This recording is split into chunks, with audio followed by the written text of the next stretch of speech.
Kromatografi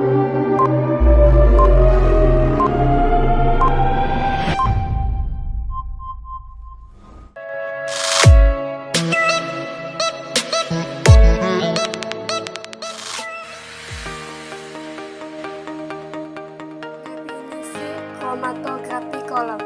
Kromatografi kolom adalah metode yang digunakan untuk memurnikan bahan kimia tunggal dari campuran. Metode ini sering digunakan untuk aplikasi preparasi pada skala mikrogram hingga kilogram. Sejarah kolom kromatografi. Sejarah kromatografi dimulai sejak pertengahan abad ke-19 ketika penggunaan teknik pemisahan pigmen tanaman seperti klorofil.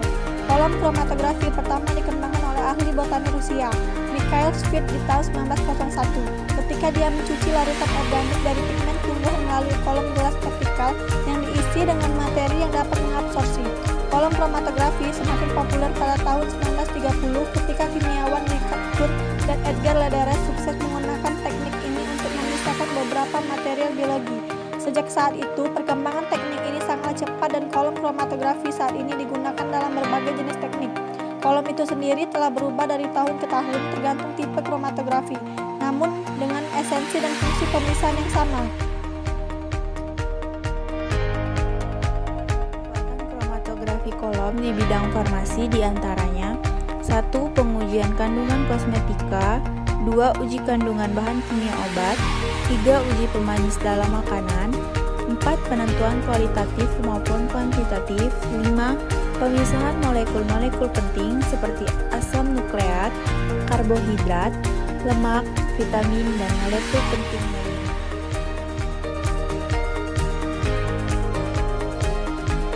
Faktor yang mempengaruhi proses pemisahan dengan kromatografi kolom. Yang pertama, jenis adsorben yang digunakan. Yang kedua, jenis pelarut yang digunakan. Yang ketiga, ukuran kolom kromatografi. Dan yang terakhir, kecepatan erusi. Fase gerak adalah cairan atau pelarut yang mengalir membawa komponen-komponen campuran sepanjang kolom. Pelarut yang dapat digunakan dalam fase gerak dapat bersifat polar, non-polar, maupun semi-polar. Pada gambar di bagian bawah menggambarkan cairan yang berwarna kuning adalah sebagai fase gerak yang nantinya akan membawa komponen-komponen turun ke bawah.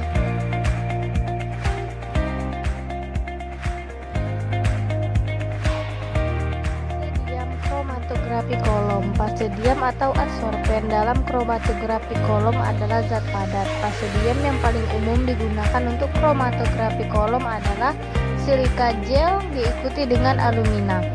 Berikut tahapan pengerjaan kromatografi kolom. Ada gambar pertama, pada gambar kedua foto urutan kromatografi kolom. Macam-macam kromatografi kolom. Yang pertama, kromatografi kolom adsorpsi digunakan untuk pemisahan golongan senyawa berdasarkan gugus fungsional yang terdapat dalam senyawa tersebut. Fase gerak non-polar terhadap fase diam. Pelarut metanol, kloroform, dietil ether, isopropanol. Yang kedua, kromatografi kolom partisi.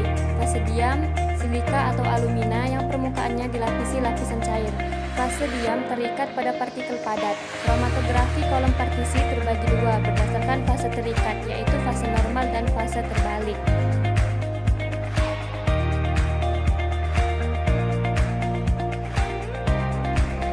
Kelebihan dan kekurangan kromatografi kolom.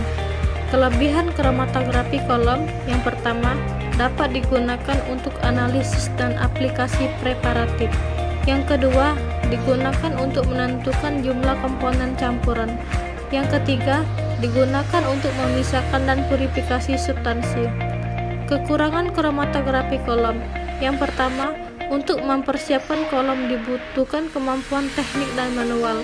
Yang kedua, metode ini sangat membutuhkan waktu yang lama.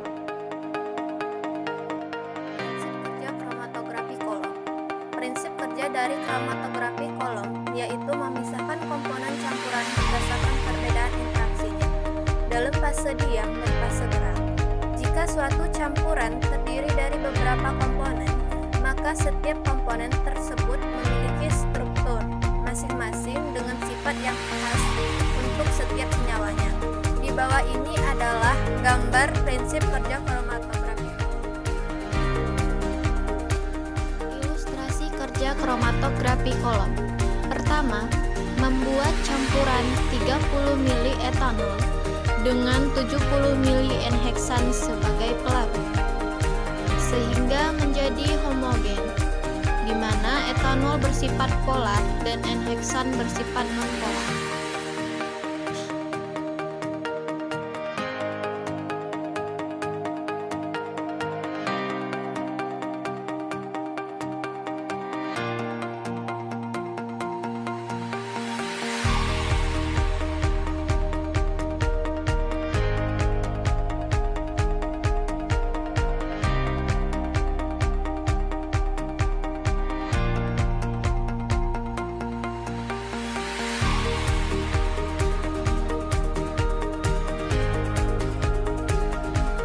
Kemudian mengekstrak sampel, di mana sampel yang digunakan adalah buah naga. Sampel yang diambil harus benar-benar cairan untuk diuji dalam kromatografi kolom.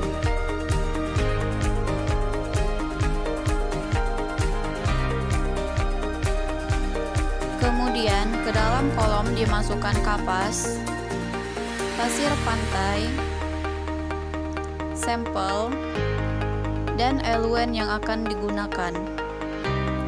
Metode yang digunakan yaitu metode kering.